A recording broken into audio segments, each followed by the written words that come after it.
बिस्मिल्लाहिर्रहमानिर्रहीम। इन्नल हम्दुलिल्लाह नहमदुहु व नस्तईनुहु व नस्तगफिरुह व नऊज़ु बिल्लाहि मिन शुरूरि अनफुसिना व मिन सय्यिआति अमालिना। मन यहदिहिल्लाहु फला मुदिल्ल लहु व मन युद्लिलहु फला हादिय लहु व अशहदु अन ला इलाहा इल्लल्लाह व अशहदु अन्ना मुहम्मदन अब्दुहु व रसूलुहु। या अय्युहल्लज़ीना आमनुत्तक़ुल्लाहा हक़्क़ तुक़ातिह वला तमूतुन्न इल्ला व अंतुम मुस्लिमून। या अय्युहन्नासुत्तक़ू रब्बकुमुल्लज़ी खलक़कुम मिन नफ्सिन वाहिदा व खलक़ मिन्हा ज़ौजहा व बस्स मिन्हुमा रिजालन कसीरन व निसाअ वत्तक़ुल्लाहल्लज़ी तसाअलून बिही वल अर्हाम इन्नल्लाहा काना अलैकुम रक़ीबा। या अय्युहल्लज़ीना आमनुत्तक़ुल्लाह वक़ूलू क़ौलन सदीदा युस्लिह लकुम आमालकुम व यग़फ़िर लकुम ज़ुनूबकुम व मन युतिइल्लाह व रसूलहु फ़क़द फ़ाज़ फ़ौज़न अज़ीमा।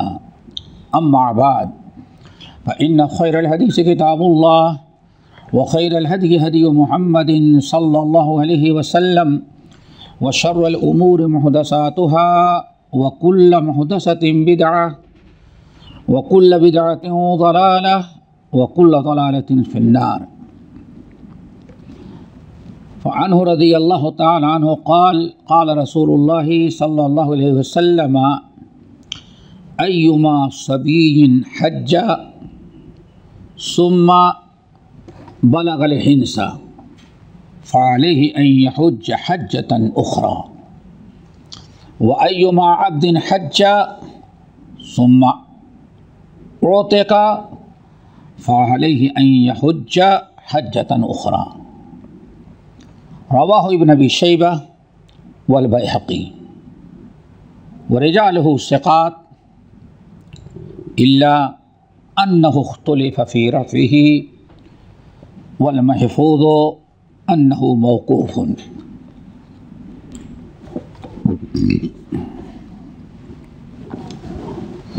मोहतरम सामीन और दोस्तों, भाई और बहनों, बुलूगुल मराम किताबुल हज की शरह जो चल रही थी, आज उसी हज के मुताल्लिक मैंने एक हदीस पढ़ी है और इसी पर गुफ्तगू करेंगे हम। हदीस के रावी हैं मशहूर सहाबी अब्दुल्ला इब्न अब्बास रज़ियल्लाहु ताला अन्हो। कई हदीसों से मुसलसल इन्हीं की रवायतें आ रही हैं और उसी वजह है कि हज में नबी अलैहिस्सलाम के साथ हज्जतुल वेदा में कहते हैं अब्दुल्ला इब्न अब्बास रज़ियल्लाहु ताला अन्हुमा कि रसूलुल्लाह सल्लल्लाहु अलैहि वसल्लम ने फरमाया अय्युमा सबिय्यिन हज्ज सुम्मा बलगल हिंसा फ़अलैहि अन यहुज्ज हज्जतन उख़रा। अय्युमा सबिय्यिन हज्ज, जिस बच्चे ने बचपने में नाबालिगी की हालत में हज किया, सुम्मा बलगल हिंसा, फिर अपनी बुलूगत को पहुँच गया, फ़अलैहि अन यहुज्ज हज्जतन उख़रा, तो उसे दूसरा हज करना पड़ेगा। इसी तरह व अय्युमा अब्दिन हज्ज, जिस गुलाम ने हज किया है अपनी ग़ुलामी की हालत में अपने आका के साथ, सुम्मा उतिक़ा, फिर वो आज़ाद हो गया, फ़अलैहि अन यहुज्ज हज्जतन उख़रा, तो उसे चाहिए कि दोबारा वो अपना हज करे। हदीस का तर्जुमा आपने सुन लिया। हदीस में दो मसले बयान किए गए हैं हज के। पहला मसला तो ये है, अगर किसी बच्चे ने बुलूगत से पहले हज कर लिया है तो क्या उसका, और बाद में बड़ा हुआ, उस साहिब इस्तिताअत हो गया, तो क्या उसके ऊपर दोबारा हज करना फ़र्ज़ है कि फ़र्ज़ नहीं है, कि वही पुराना हज काफ़ी हो जाएगा? ये मसला है और बहुत ज़रूरी है, और आज ये बहुत ज़्यादा पेश आता है। बहुत सारे लोग, माँ बाप जाने लगते हैं तो छोटे बच्चों को लेकर चले जाते हैं, कहाँ छोड़े कहाँ हज हो जाता है। माँ बाप के साथ हज कर लेते हैं, बल्कि बहुत सारे लोग उस माँ बाप से उस बच्चे को हाजी कहते हैं, उसका नाम भी पड़ जाता है हाजी हाजी। तो आया ऐसा इंसान जिसने नाबालिगी में, बचपने में अपने माँ बाप के साथ हज किया है, क्या उसका हज हो जाएगा? हज इस्लाम। तो यहाँ पहले ये समझें कि हज दो तरह का होता है, एक है नफली हज, दूसरा हज इस्लाम कहते हैं। हज इस्लाम, सारे हज इस्लाम के होते हैं, लेकिन हज इस्लाम इसलिए कहते हैं कि इस्लाम के 5 अरकान में से हज एक रुकन है, एक रुकन है, इसीलिए इसको फरीज़े हज भी कहते हैं और हज इस्लाम भी कहते हैं। अगर बच्चे ने माँ बाप के साथ बचपने में हज किया है तो इस हदीस में अल्लाह ने फैसला सुना दिया है कि उसका वो हज इस्लाम उसका अदा नहीं होगा। बुलूगत के बाद अगर साहिब इस्तिताअत हो गया तो उस पर दोबारा हज करना फ़र्ज़ होगा, जो हज इस्लाम होगा। जो बच्चे अपने माँ बाप के साथ हज करते हैं बचपने में, उनकी 2 शक्लें हैं, उसको अच्छी तरह से आप लोग याद रखें तभी मसला वाज़ेह होगा। उसकी 2 शक्ल होती है। एक शक्ल तो ये है कि माँ बाप बच्चे को लेकर चले गए, हज करा दिया, हज कर लिया, साथ में बच्चे को भी करा दिया। अब बच्चा जब बालिग होगा तो उसकी 2 शक्लें हैं। एक शक्ल तो ये है कि वो बेचारा सारी ज़िंदगी गुजर गई, लेकिन उसके अंदर हज की इस्तिताअत नहीं है, हज की इस्तिताअत नहीं। हज के फ़र्ज़ होने के लिए जो 5 शर्तें हैं उसमें एक इस्तिताअत है, यानी हज करने की ताकत हो। अज़्ज़ाद व राहिला, हज तक अब जहाँ रहता है वहाँ से लेकर के मक्के तक, और हज के सारे अखराजात और आने जाने के उसके सफ़र के जो अखराजात, इतना अगर बर्दाश्त कर सकता है तो उसको कहा जाता है साहिब इस्तिताअत। अगर वो बच्चा जो अपने माँ बाप के साथ हज किया था, तो मैंने कहा उसकी 2 शक्लें हैं। एक तो है कि बच्चे को इस्तिताअत ही नहीं हुई, माँ बाप के साथ हज कराया था बुलूगत से पहले, बाद में माँ बाप इंतकाल कर गए, उसके अंदर उसके पास इतना आमदनी नहीं है, इतना पैसा नहीं कि हज की इस्तिताअत हो, हज उस पर फ़र्ज़ हो, हज उस पर फ़र्ज़ ही नहीं हुआ, तो ये बच्चा तो कोई गुनहगार नहीं होगा। हाँ, जी जी जी जी, दोनों हालतों में बेचारा वो इस्तिताअत नहीं है तो इसलिए उसको गुनाह नहीं पाएगा, लेकिन वो पहला हज जो नफली किया है उसका सवाब उसको मिलेगा। समझ गए ना? एक शक्ल तो है। कि बुलूगत के बाद हज करने की इस्तात ही उसके अंदर नहीं। और दूसरी शक्ल ये है कि बच्चा बचपने में माँ बाप के साथ हज किया और बाद में जब बुलूगत को पहुँचा, आमदनी माकूल रही, कारोबार चला, नौकरी अच्छी, जिसकी वजह से हज की इस्तात उसको हासिल हो गई है, चाहे हज बिनफ्से ही हो या बगैर ही हो। अब इसके ऊपर हज फ़र्ज इस्तात है तो इसके ऊपर हज करना दोबारा फ़र्ज होगा, जो हज इस्लाम होगा। ये मसला वाज़ेह हो गया। नबी अलैहिस्सलाम ने इरशाद फरमाया, अय्युमा सबीयिन हज्जा, जिस बच्चे ने हज किया, बच्चे से मुराद क़ब्ल बुलूगा, सुम्मा बलगल हिन्ज, फिर जवानी को पहुँच गया, बुलूगत को, फ़अलैहि अन यहुज्जा हज्जतन उखरा, तो उसे दोबारा हज करना पड़ेगा। और पहले बात गुजर चुकी है कि जो इन सहाबिया ने पूछा, या रसूलल्लाह मेरा बच्चा है, क्या इसके लिए हज है? तो अल्लाह से हाँ नाम लहू हज्जुन, उसके लिए नहीं, नफली हज उसका हो गया है, नफली हज हुआ, और वाला के अजरुन, और माँ बाप को हज कराने का अजर व सवाब मिला। ये तो पहली चीज़ है जो इस हदीस के अंदर अल्लाह रसूल ने बयान किया है। नंबर 2, इस हदीस में जो बयान किया गया, व अय्युमा अब्दिन हज्जा सुम्मा उतिका, इसी तरह से एक गुलाम है, गुलाम उसने हज कर लिया है। हज कैसे किया? हज में जा रहा था, खिदमत के लिए उसको अपने साथ रख लिया है। आज भी यहाँ देखते हैं, ख़ास तौर से खलीजी मामले से इमारात वगैरह, आदमी हज और उम्रे के लिए जाता है तो अपनी नौकरानी भी लेके जाता है, अपना नौकर भी लेके जाता है। बहुत सारे लोग करते हैं। हो सकता है बाई रोड जा रहे ड्राइवर अपना लेके गए हैं।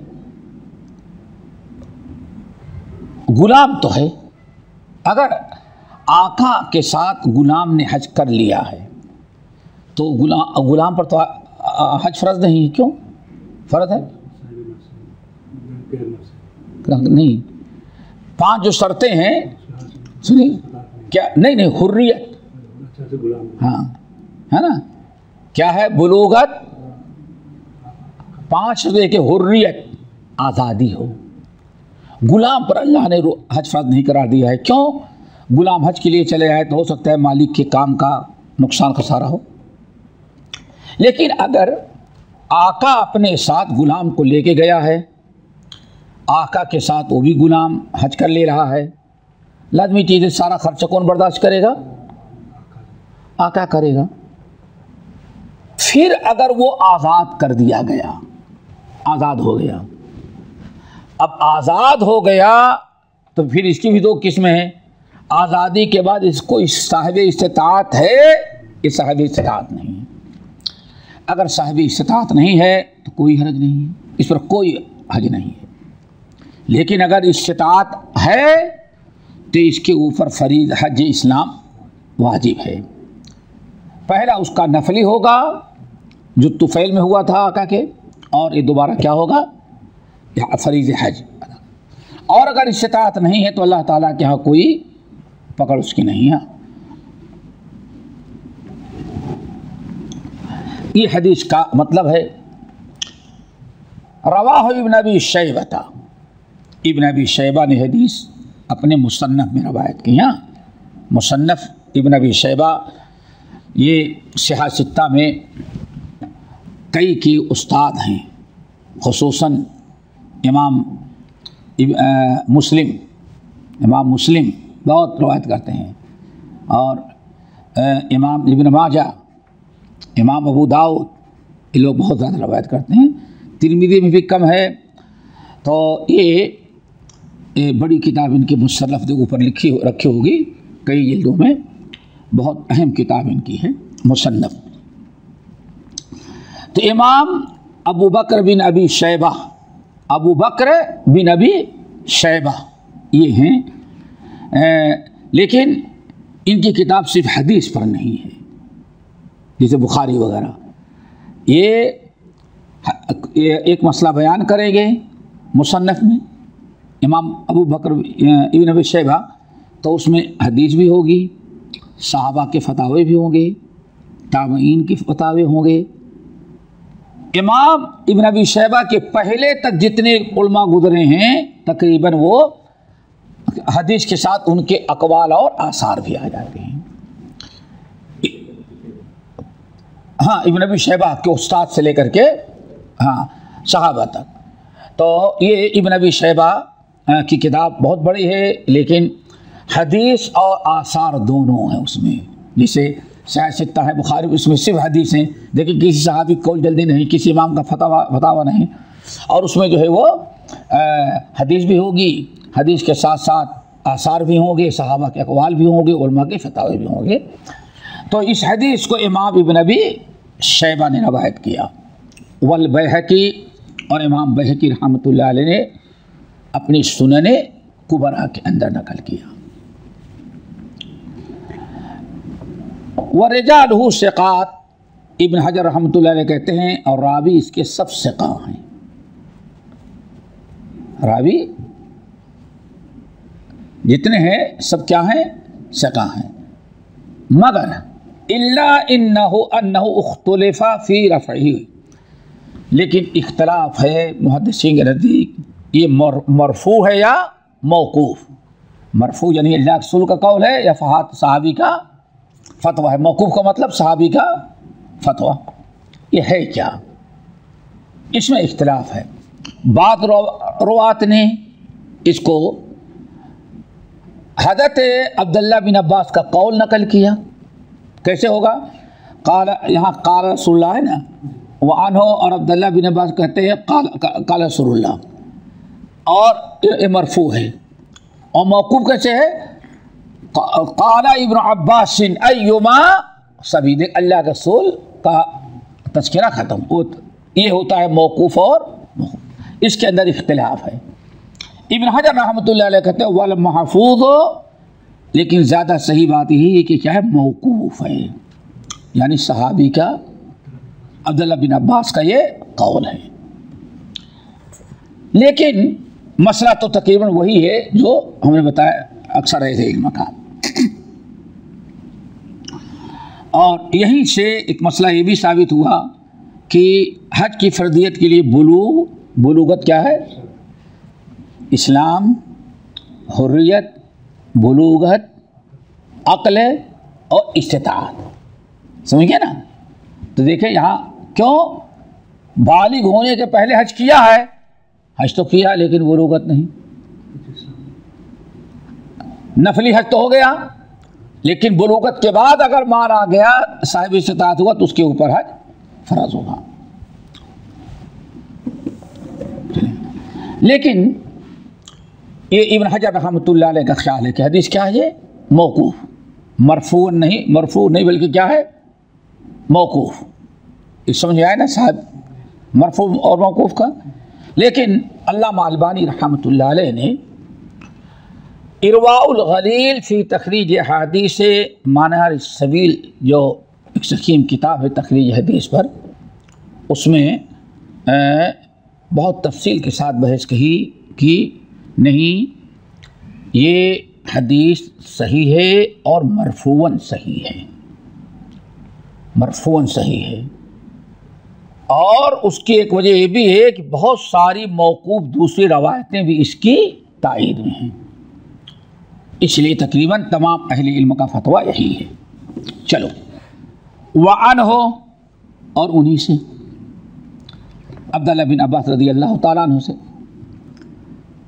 कहते हैं कि समिअतु रसूलल्लाह सल्लल्लाहु अलैहि वसल्लम यख़्तुबु यक़ूल ला यख़ल्लु अन्ना रजुलुन बि इमरातिन इल्ला व मअहा ज़ू महरमिन वला तुसाफिरुल मरअतु इल्ला मअ ज़ी महरमिन फ़क़ाम रजुलुन फ़क़ाल या रसूलल्लाह इन्ना इम्रअती खरजत हाजतन व इन्नी उक्तुतिबतु फ़ी ग़ज़वति कज़ा व कज़ा क़ाल इंतलिक़ फ़हुज्ज मअ इम्रअतिक मुत्तफ़क़ुन अलैहि वल लफ़्ज़ु लिमुस्लिमिन।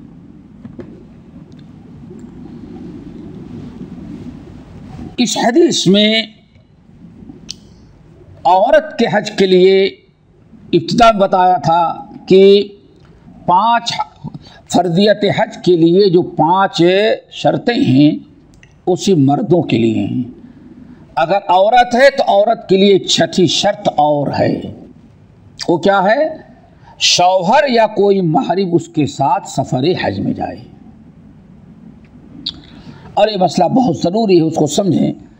आज बहुत सारे लोग, भाई औरत पर हज फ़र्ज़ है, जाएगी हज करने के लिए। हाँ, औरत पर हज फ़र्ज़ ही नहीं होगा जब तक कि महरिम का इंतज़ाम ना हो। शौहर या कोई ना कोई महरिम वो भी अच्छी तरह से समझ लें। नहीं, ख़ानदान के लोग सब लोग जा रहे थे ना, नहीं। महरिम किस से यहाँ क्या मुरा, महरिम किसको कहते हैं वो समझना है। महरिम 2 किस्म के हैं। महरिम 2 किस्म के होते हैं। एक महरिम वक्ती होता है और एक दायमी होता है। ये बहुत ज़रूरी है मसला समझना। महरिम 2 तरह के होते हैं। एक तो वक्ती, जिसको टेम्परेरी इंग्लिश में क्या बोलते हैं, टेम्परेरी वक्ती है, और एक दायमी होता है। वो क्या फ़र्क है दोनों में? वक्ती यानी टेम्परेरी उसको कहते हैं जो अभी फ़िलहाल वो महरिम तो है, निकाह हराम है लेकिन हकीकी महरिम नहीं है।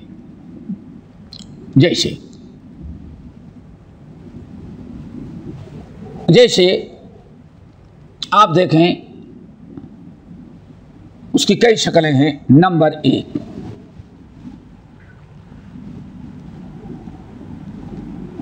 आज बहुत ज़्यादा होता है, जैसे साली है। क्या है? नंबर 1 साली।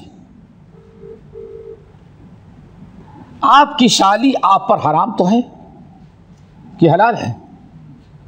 हराम है। लेकिन कब तक? जब तक आपकी बीवी आपके ज़ौजियत में हो। बीवी इंतकाल कर जाए या खुला ले ले या तलाक हो जाए उसकी, आपकी ज़ौजियत से अगर वो निकल गई तो आपके लिए आपकी साली हलाल है। बैक वक्त दोनों एक साथ, दो बहनें एक शौहर के ज़ौजियत में नहीं रह सकती। एक जिससे निकाह पढ़ा बीवी है, बाकी साली वो हराम है। लेकिन हराम कैसे है? वक्ती, टेम्परेरी। जब तक उसकी बहन आपकी ज़ौजियत में है। नहीं समझ आया? ये बहुत ज़रूरी है। नहीं, वो महरिम है ना, भाईजान जा रहे हैं उनके साथ। आज भाईजान है, कल कुछ हो जाए तो आपके शौहर जान भी हो सकते हैं। वान तजमाऊ बैनल उख्तैन, अल्लाह ने फरमाया तुम्हारे ऊपर बहन नहीं हराम है, बल्कि दोनों बहनों को एक साथ जमा करना हराम है। एक ही वक्त में दोनों ज़ौजियत में नहीं रह सकती। ठीक है ना? तो इसको हम क्या कहेंगे? बहनोई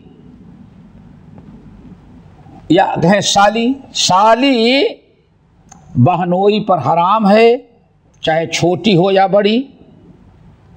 नहीं समझे? वो रस्म व रवाज में बड़ी साली का मकाम और होता है, छोटी क्या कुछ और होता है। बड़ी होती सास के दर्जे में होती है।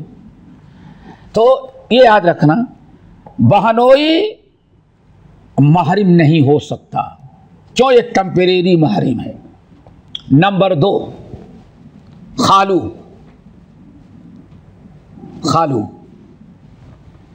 रिदन यानी तुम्हारी खाला का शौहर खालू।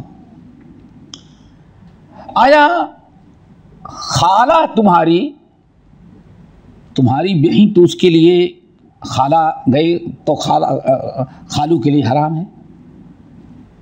लेकिन टेम्परेरी, वक्ती। व खालातिकुम, तुम्हारी खालाएं हराम है। ये जो खाला की बहन है, खाला की बहन, आपकी खाला जो होगी, खाला का शौहर कभी आपकी बहनों का महरम नहीं हो सकता। हाँ, एक साथ दोनों को ज़ौजियत में रखना हराम है। खाला हो और खाला के भांजी, भांजी बोलते हैं ना, खाला और भांजी दोनों एक साथ नहीं। भांजी का शौहर है, अब बीवी की माँ तो उसके ऊपर हराम है दायमी, लेकिन माँ की बहन जो खाला है, खाला उसके लिए हराम तो है, लेकिन टेम्परेरी। कब तक? जब तक ज़ौजियत नहीं। फूफा के बारे में क्या ख्याल है? फूफा वो माँ भी यही है। हाँ, चाचा जो है वो, चाचा मामू, ये दोनों दायमी महरीम हैं। लेकिन खालू, बहनोई, खालू, फूफा, ये महरीम नहीं है, वक्ती महरीम है जब तक कि आपकी बीवी आपके ज़ौजियत में है। वरना बीवी ने रहे तो बीवी की खाला से भी शादी हो सकती है। बीवी का तलाक दे दिया, बीवी मर गई तो बीवी की फूफी से आप शादी कर सकते हैं, या उधर उल्टा हो सकता है। ये जो महरीम को टेम्परेरी महरीम कहा जाता है, वक्ती, ठीक है ना? नहीं समझा मेरे को। और एक महरीम अबदी है, दायमी।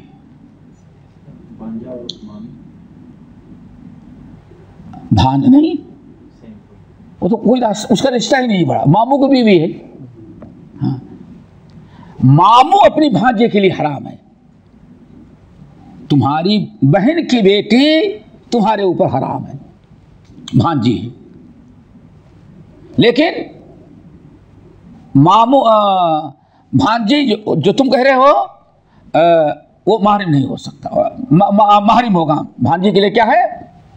महरीम होगा। और यहाँ दूसरी केस में क्या है महरीम की? जिनसे कभी निकाह नहीं हो सकता। मसलन बाप, वालिद, दादा, चचा, मामू, भाई, ये सब जो हैं, बेटा, ये सब दायमी हराम है। तो हज में जहां मुसफर में जो महरीम की जरूरत है, वहां महरीम सुमरात ये है जो दायमी महरीम है, वक्ती महरीम नहीं बन सकता। ये फर्क याद रखें, क्योंकि बहुत सारे लोग हज और उम्रे में, खुद हमारे और आकनी भाई काफिला जा रहा है, उसके साथ हमने भेजा मामू क्या है, भाईजान जा रहे हैं ना, भाईजान जा रहे हैं, या कजिन, हमारे क्या कजिन जा रहे हैं। चलो इसको याद रखिएगा। अब हदीस सुने, ये हदीस यहाँ से नकल की गई है कि जो कि पता चल जाए कि हज औरत पर हज उस वक्त कोई औरत बगैर महरीम के हज में नहीं जा सकती। अच्छा, एक चीज और नया लोगों ने निकाला है, नया और बहुत नुकसानदेह चीज है, खतरनाक। वो क्या? जिन मुल्कों में जिस मुल्क से आप हज के लिए आ रहे हैं, वहाँ हुकूमत की तरफ से बगैर महरीम के हज में जाना कोई ऐब नहीं है। ऐसा होता है, आज़ादी है। तो वहाँ क्या करते हैं, नौज़ुबिल्लाह, वहाँ क्या करते हैं, काफिले वाला जो होता है, जो मुअल्लिम जिसको कहते हैं, या आज एजेंट होता है, ये लोग क्या कहते हैं, अच्छा हम किसी हाजी को इसका भाई बना देते हैं। क्या बना देते हैं? भाई बना देते हैं। तो वहाँ हज में भाई देखें, ये आप जा रहे हैं हज में ना, ये अकेली हैं, इनको हम आपका भाई बना देते, आप दोनों भाई बहन। अपने से भाई बहन बना करके समझते एक रिश्ता हो गया, क्या भाई मालूम हो गया ना, भाई हो गया ना। अब वो बहन कहे, उसको भाई कहे, ये शायद आप लोगों को मालूम नहीं है, ऐसा बहुत होता है, यहाँ से जाते थे, अब कुछ शक्ति हो गई तो ये महरिम नहीं हो सकता। महरिम है जो अल्लाह ने हराम किया है। किसी एजेंट ने अपना काम निकालने के, भाई कोई बात नहीं, जाए हम इनके लिए महरिम के इंतजाम कर दें। क्या है, इनको हम भाई किसी को बेटा इनको बना देंगे, या किसी हाजी को इनका हम भाई बहन इनको बना देंगे। ये नाजायज़ और हराम है और ऐसा करना जायज़ नहीं है। इससे औरत का हज मुकम्मल नहीं होगा। चलें अब आए, अल्लाह रसूल ने फरमाया, अब्दुल्लाह बिन अब्बास रज़ी अल्लाह तआला अन्हु कहते, मैंने नबी अलैहि सल्लम को खुतबा देते हुए सुना। अल्लाहु अकबर, खुतबा दे रहे, क्या फरमाया, ला यखलु अन्ना रजुलुन बिइमरातिन इल्ला व मअहा ज़ू महरिम। अल्लाह अकबर। दोस्तों, आज बड़ी ज़रूरत है, आज इतना दुनिया तरक्की कर गई कि उसको बेवकूफ़ों का काम समझा जाता है। अल्लाह सुब्हानहू ला यखलु अन्ना रजुलुन बिइमरातिन, कोई औरत किसी औरत के साथ खिलवत में ना हो। हाँ, खिलवत में ना हो, तन्हाई में। अला ला यखलुअन्ना रजुलुन बिइमरातिन, खबरदार कोई आदमी किसी औरत के साथ खिलवत में ना रहे। ये भी सफ़र की बात नहीं हो रही है, घर के अंदर है, और बहुत सारे लोग ऑफिस के अंदर, डॉक्टर के अंदर, कथान कहते नहीं जाना चाहिए। अगर आप अपनी औरत लेके गए हैं, घर की किसी औरत को, डॉक्टर मर्द है और डॉक्टर का कमरा अलग होता है, तो ऐसा जायज़ नहीं है कि हाँ औरत को भेज दें। और यहाँ नहीं होता, मेरे ख्याल से यहाँ नहीं होता। हाँ हाँ, वही कह रहे हैं, यहाँ कानून है, यहाँ कानून है कि जाए, सिर्फ बिना पर कि खिलवत ना हो, सिक्योरिटी।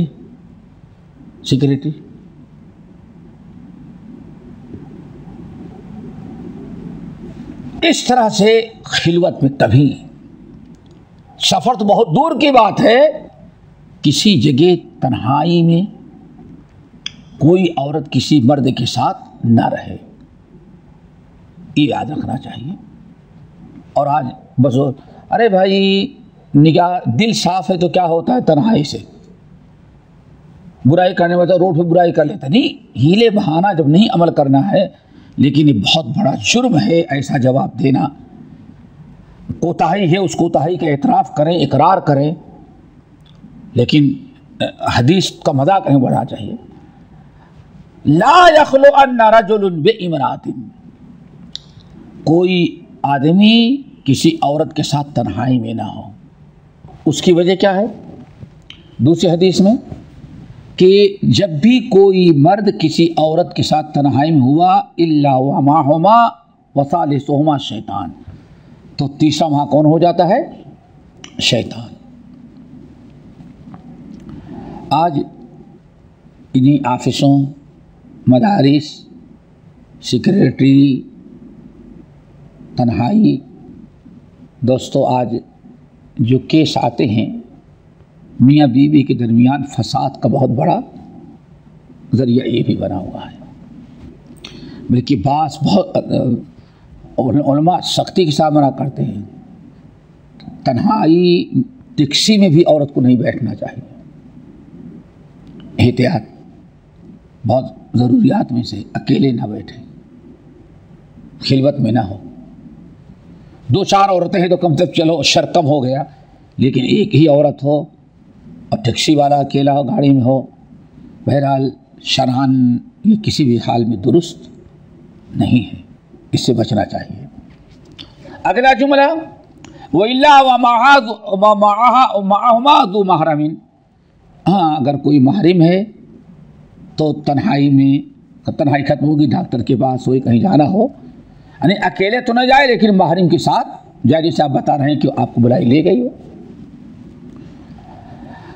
नंबर 2 खुतबे में आपने क्या फरमाया, वला तुसाफिरुल मरअतु इल्ला मा ज़ी महरमिन, और कोई औरत अकेले सफ़र ना करे बगैर महरम के या बगैर शौहर के।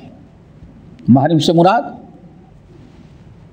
वही दायमी महरम, हाँ टेम्परेरी नहीं, ये सफ़र के लिए। वला तुसाफिरुल मरअतु, कोई औरत बगैर महरम के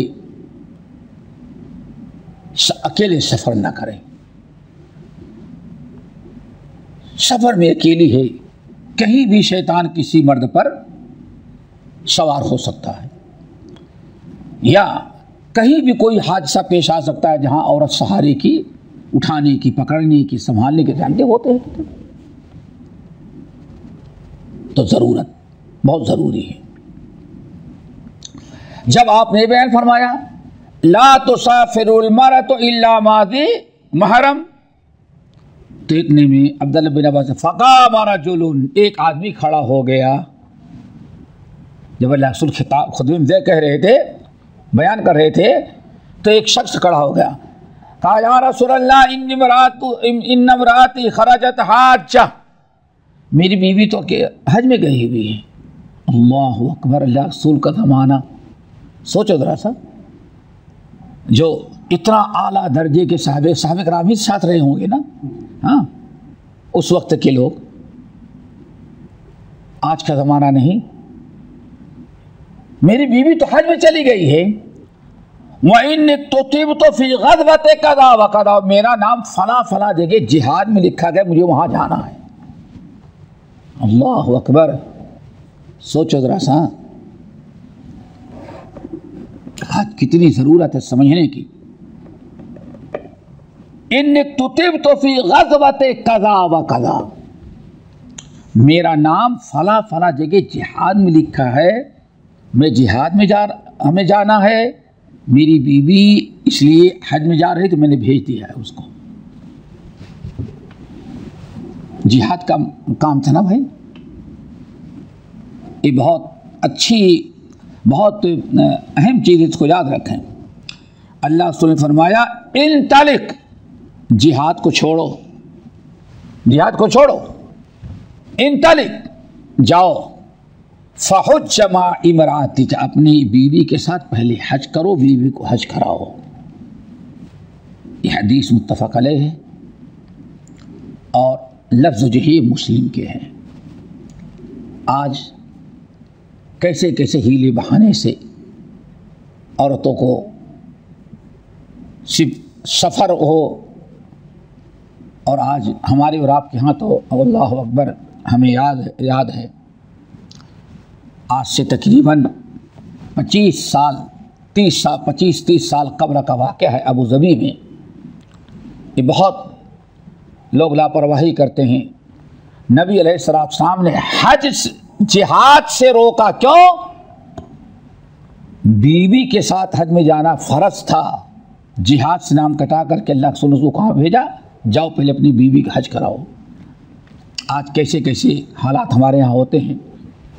मगरिब के वक्त यहाँ से जुमे का दिन था, दर्स के लिए मैं गया, दर्स के लिए मदीना जाए, मशहूर महल्ला है, दर्स होता था।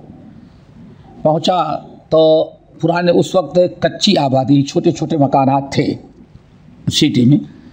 वहाँ देखा ऐसे सामान पड़ा हुआ है घर का, चारपाई है, बिस्तर है, ये है वो है, अल्लाह अकबर। और इस तरह से एक औरत अपने बच्चों को लेकर बेचारे किनारे खड़ी हुई है। दाखिल हुआ तो ऐसे ही, दर्स ख़त्म हुआ बाहर निकले जब भी वैसे ही। क्या बात है भाई, मैंने अपने साथियों से कहा औरत बेचारी की मदद करो, क्यों? तो उससे क्या पता चला मालूम है, मकान बदलना था, पिकअप मंगाया था, पिकअप आने के पहले पहले सामान निकाल कर रखा था। बीवी को पहले ही बीवी को लेके जाते ताकि सामान उतारें, जहाँ मकान मुंतकिल करें, और बीवी वहाँ सामान सेट करती रहेगी, दूसरा चक्कर आने धीरे धीरे होता रहेगा सब। कहते हैं पिकअप आने के आया, सामान लोड करना था, इतने में कुछ लोग हाथ में तस्वीर पकड़े पहुंच गए। हाँ अस्सलाम वालेकुम, मकान बदल रहे हैं? हाँ भाई मकान बदल रहे हैं। इससे पहले अल्लाह की राह में निकले हैं?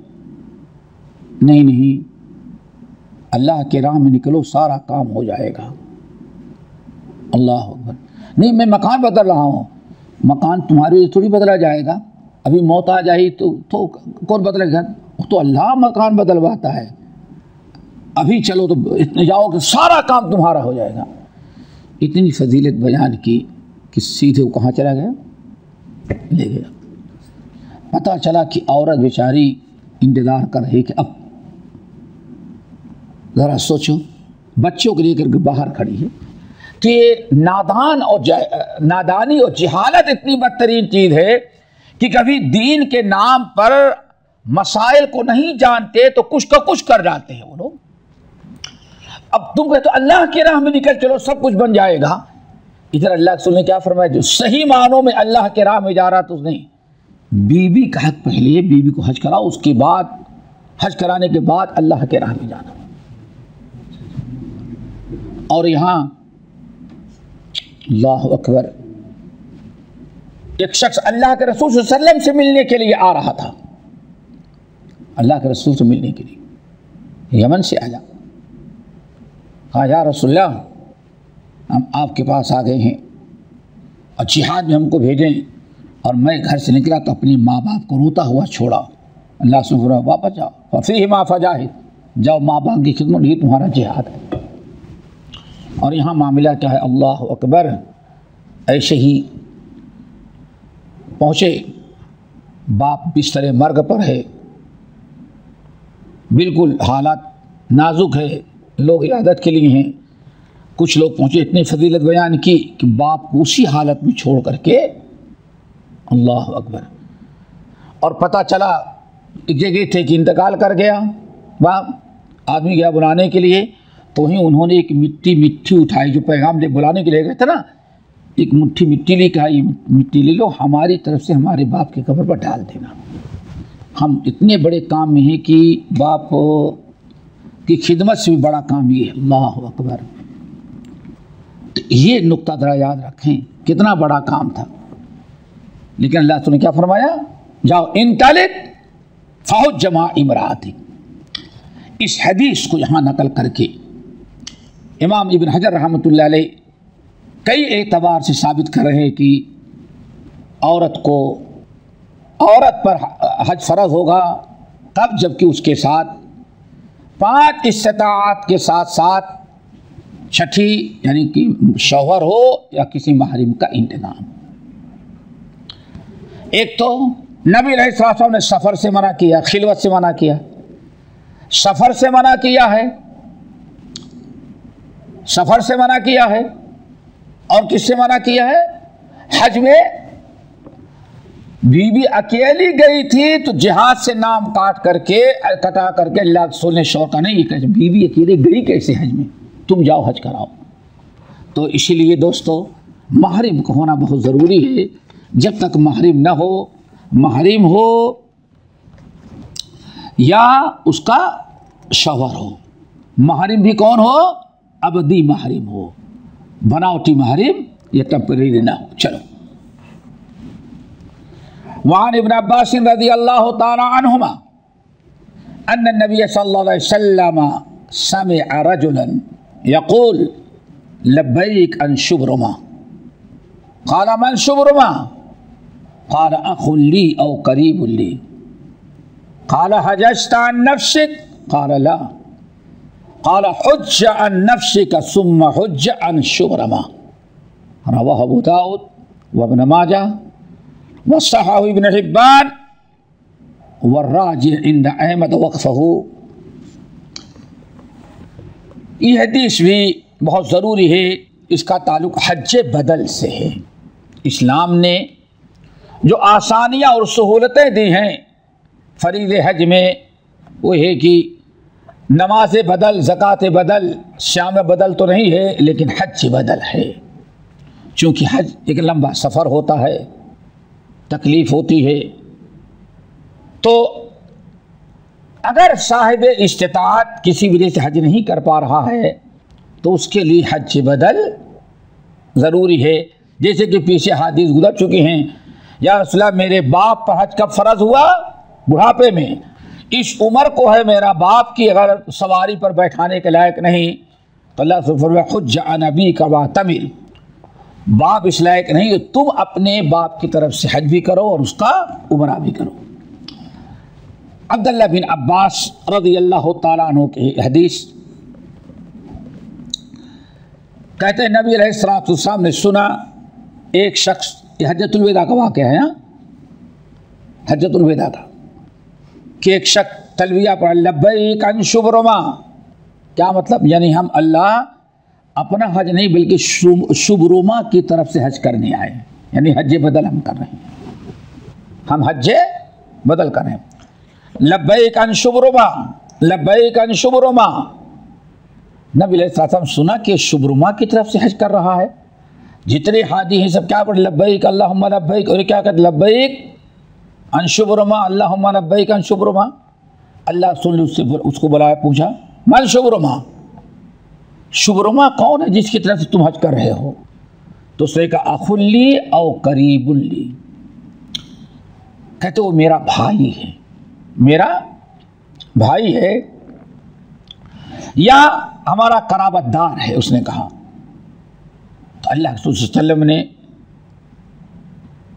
बहुत अच्छा, लेकिन ज़रा बताओ हजत अन नफ्सिक, इससे पहले तुमने अपना हज कर लिया है कि तुमने हज नहीं किया है? हज से मुराद वही फरीज़ा हज इस्लाम। क़ाल ला, उसने कहा नहीं अभी तो हमको हज करने का मौका नहीं लगा, मैंने अपना हज नहीं किया है, शुब्रमा का हज कर रहे हैं, बाद में कभी अपना भी कर लेंगे। अल्लाह सुबहाना ये नहीं चलेगा। हुज्ज अन अबीका, हुज्ज अन नफ्सिका, ये हज तुम अपने से अपना करो, यानी नियत उसने किया था किसकी? हज बदल की, शुब्रमा की तरफ से।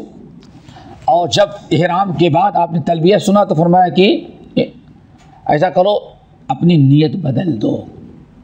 पता चला ऐसा करना जायज़ है, नियत बदल दो, शुब्रमा की तरफ से तुम अपना हज करो। और देखिए यहीं से पता चल गया, अगर कभी ऐसा हो जाए तो मीकात पर इहराम बांधा जाता है ना, मीकात पर जाने की ज़रूरत नहीं है, जहाँ आदमी को मसला मालूम पड़े वहीं से कर ले। आने फरमाया इसको तुम अपनी तरफ से कर लो। इजअलहु अन नफ्सिक, दूसरी रवायत क्या है यहाँ? तो हुज्ज अन नफ्सिका, अपनी तरफ से हज करो पहले। और दूसरी रवायत क्या है? इजअलहु अन नफ्सिक, इसको अपना हज बनाओ। सुम्मा हुज्ज अन शुब्रमा, फिर आइंदा कभी मौका मिलेगा तो तुम शुब्रमा की तरफ से आके हज बदल करना। इस हदीस से हज बदल का तो पहले ही इल्म हो चुका है, हदीस गुजर चुकी है। इब्न हजर रहमतुल्लाह अलैह यहाँ इसको इसलिए नकल कर रहे हैं कि इससे पता ये साबित करना चाहते हैं इस हदीस से कि हज बदल के लिए ज़रूरी है कि हज बदल वो करे जो पहले अपना हज कर चुका है। जिसने अपना हज कर लिया है, अपना हज फरीज़ा अदा कर चुका है, अब वो हज बदल में जा सकता है, वो हज बदल करेगा। क्योंकि अल्लाह के रसूल ने उसकी नीयत तोड़वा दी, फरमाया हुज्ज अन नफ्सिक, पहले अपना हज करो, फिर आइंदा साल आकर के शुब्रमा की तरफ से हज बदल करना। ये हज बदल के लिए शर्त है, ज़रूरी है। और तकरीबन यही अक्सर अहले इल्म का कौल है, सिवाय अबू हनीफा रहमतुल्लाह अलैह के। हनफिया के यहाँ हज बदल के लिए अपना हज पहले करना कोई ज़रूरी नहीं है, लेकिन हदीस वज़ाहत के साथ है। और पता चल गया कि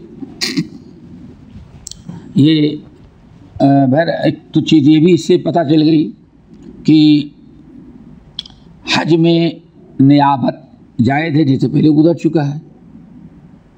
नियाबत अगर कोई आदमी हज नहीं कर पा रहा है, अपने से नहीं इस्तिताअत है, अगर कोई उसकी तरफ से कर लेगा तो उसका हज हो जाता है, उसका हज बदल हो जाएगा।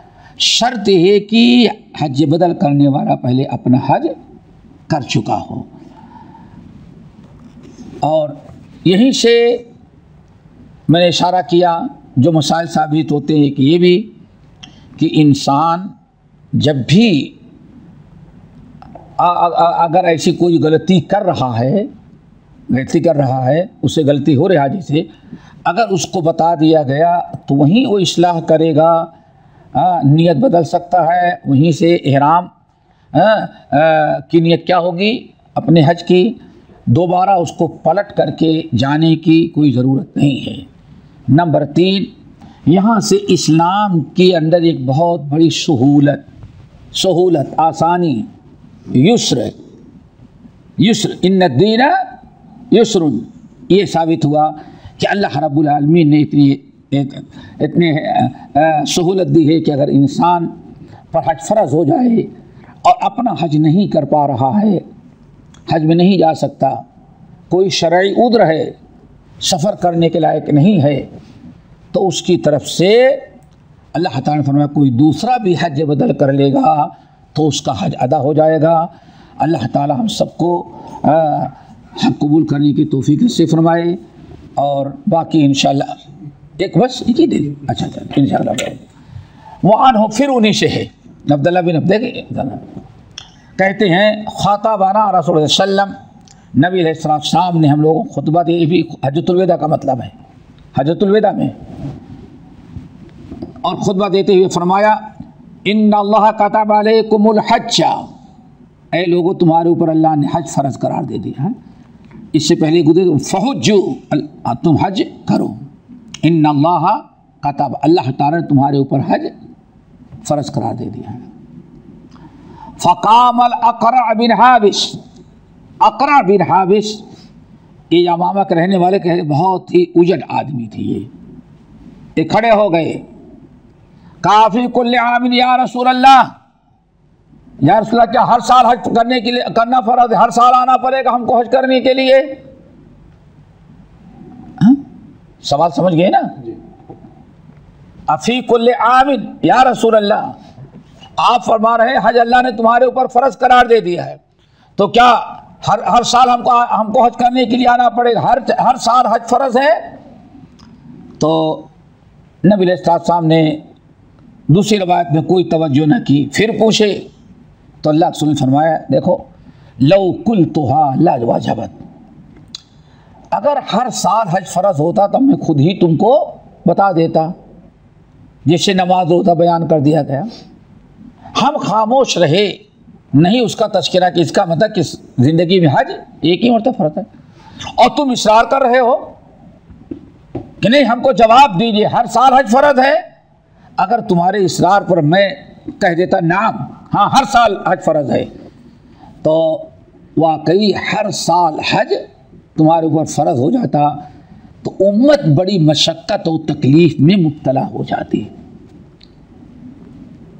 अल्लाह ताला ने आसानी रखी है। नमाज जैसे हर वक्त फ़र्ज़, रोज़ाना 5 वक्त फ़र्ज़ है। ज़कात जैसे सालाना फ़र्ज़ है या फसल पर फ़र्ज़ है। रोज़ा हर साल में 1 महीना फ़र्ज़ है। अल्लाह ने हज ऐसी नहीं किया है। हज में माल खर्च करना पड़ता है, 2-2, 2.5 में 6-6 महीने लग जाता है, काफ़ी टाइम लगता है, दिक्कत और तकलीफ़ का सफ़र होता है। अल्लाह ताला ने हज के फरीदे बड़ी आसानी की है। सिर्फ ज़िंदगी में 1 मरतबा हज फ़र्ज़ है, जितने 1 मरतबा हज कर लिया उसका फ़र्ज़ अदा हो गया। अब चाहे नफली हज करे या ना करे, करेगा तो सवाब पाएगा और नहीं करेगा तो गुनहगार होगा। लेकिन अल्लाह के रसूल ने इतना ज़रूर फरमाया कि अल्लाह ताला फरमाते हैं हमने किसी बंदे को माल और दौलत दिया और 5 साल गुजर जाए हमारे घर की ज़ियारत के लिए ना आए, तो ऐसे इंसान को माल देने से कोई फ़ायदा नहीं। यानी कम से कम फ़र्ज़ तो 1 ही मरतबा है, लेकिन कम से कम 5 साल में 1 मरतबा कम से कम हर साल नहीं जा सकते, नहीं सहूलत है, तो कम से कम 5 साल में एक मरतबा खाने काबा की ज़ियारत हज की शक्ल में या उम्रे की शक्ल में कर लेना चाहिए। अल्लाह ताला सबको मिल के तौफीक से फरमाए। बाकी इंशाअल्लाह अगले हफ्ते अक़ूलु क़ौली हाज़ा व अस्तग़फ़िरुल्लाह मिन कुल्लि ज़ंबिन व अतूबु इलैहि। क्या हो जाएगा? ये तो बहस हो चुकी है। हाँ, क्या उसके लिए भी अपना उम्रा जी जी दोनों होता है क्या? हाँ, उसको भी हज ही कहा, हज असगर कहा जाता है। तो आप हुज्ज अन अबी कमा तमिल, अपने बाप की तरफ से हज बदल भी करो और उम्रा बदल भी करो, साबित है इंशाअल्लाह।